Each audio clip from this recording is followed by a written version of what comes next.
Next है लैंगिक जनन। यह विषम युग्म की प्रकार का होता है।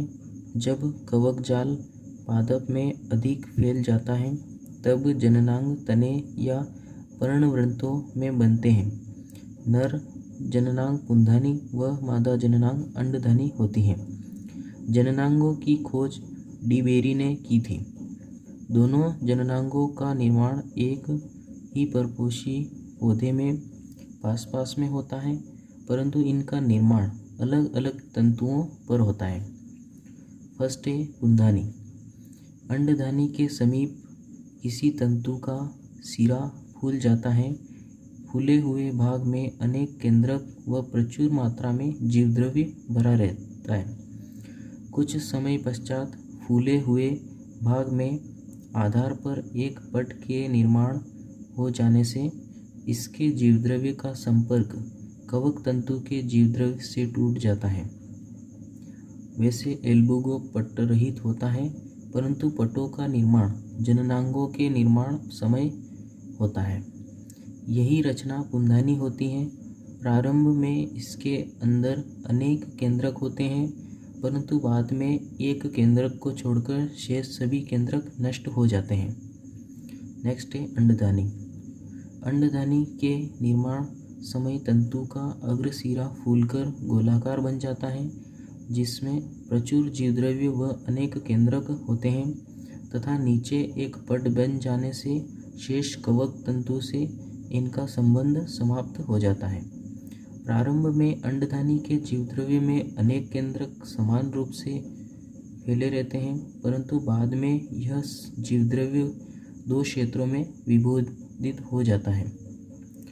केंद्रक का सघन भाग अंडद्रव्य तथा परिधि पर स्थित जीवद्रव्य रिक्तिका युक्त होता है।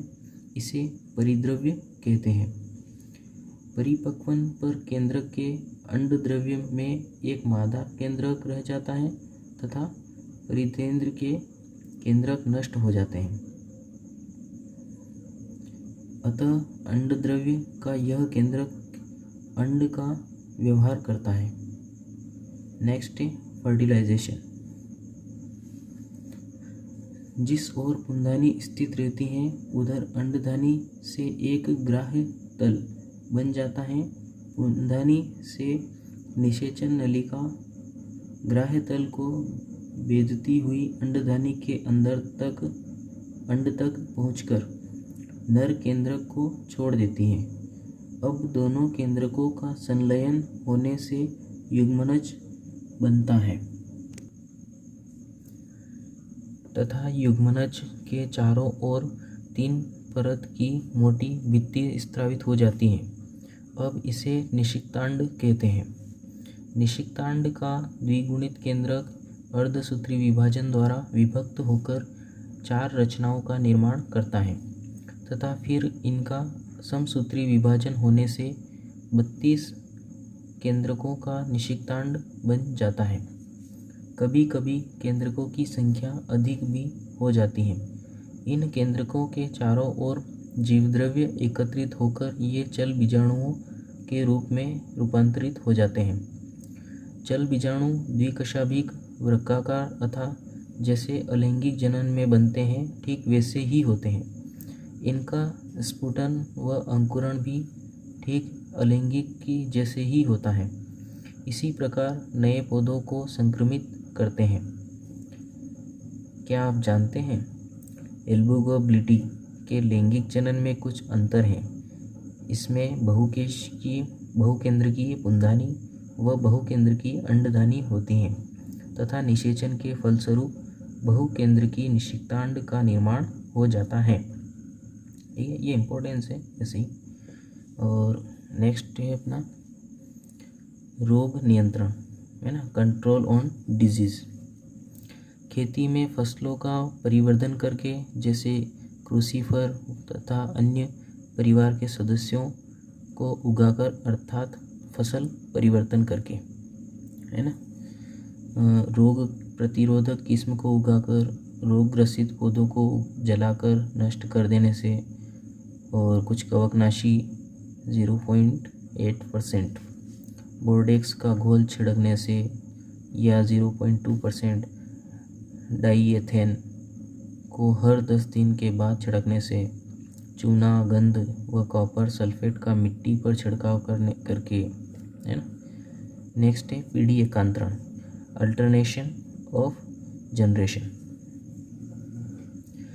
इस पादप में भी यूलोथ्रिक्स की भांति द्विगुणित अवस्था मात्र युग्मनज के समय ही अर्थात अल्प समय के लिए आती है। बाकी शेष जीवन चक्र में अगुणित या युग्मकोद्भीत अवस्था प्रभावी होती है। अतः इसमें भी युग्मकोद्भीत व बीजाणुद्भीत पीढ़ी एकांतरण में आने से पीढ़ी एकांतरण पाया जाता है, परंतु जीवन चक्र हेप्लोटिक प्रकार का होता है ना। नेक्स्ट है महत्वपूर्ण जानकारी, इंपॉर्टेंस इंफॉर्मेशन। तो ये भी पढ़ लेते हैं अपन। पूर्व में यह विश्वास किया जाता था कि एल्बुगो में अर्धसूत्री विभाजन युग्मनज यानी 2n में अंकुरण के समय होता है। ध्यान दें कि पुस्तक में एल्बुगो के जीवन चक्र में अर्धसूत्री विभाजन भी इसी अवस्था पर बताया गया है ना, ये वाला। इसके बाद गत कुछ वर्षों पूर्व हुए अनुसंधान के आधार पर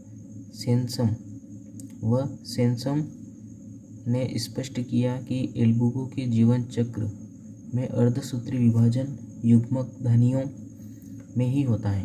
अतः इस विचारधारा अनुसार एल्बुगो का पादप शरीर द्विगुणित होता है तथा जीवन चक्र एकल पीढ़ी बी प्रकार का होता है ना। इसका तात्पर्य है कि जीवन चक्र में केवल एक ही प्रभावी पीढ़ी होती है तथा प्रभावी पीढ़ी भी द्विगुणित होती है। आधुनिक कवक वैज्ञानिकों ने भी इसका समर्थन किया है। निष्कर्ष यह निकले कि एल्बुगो द्विगुणित अर्थात बीजाणुद्भीत पादप है। इनमें अर्धसूत्री विभाजन युग्मकों में होता है तथा युग्मनज के अंकुरण के समय समसूत्री विभाजन होता है ना। जीवन चक्र एकल पीढ़ी बी प्रकार का होता है, ठीक है।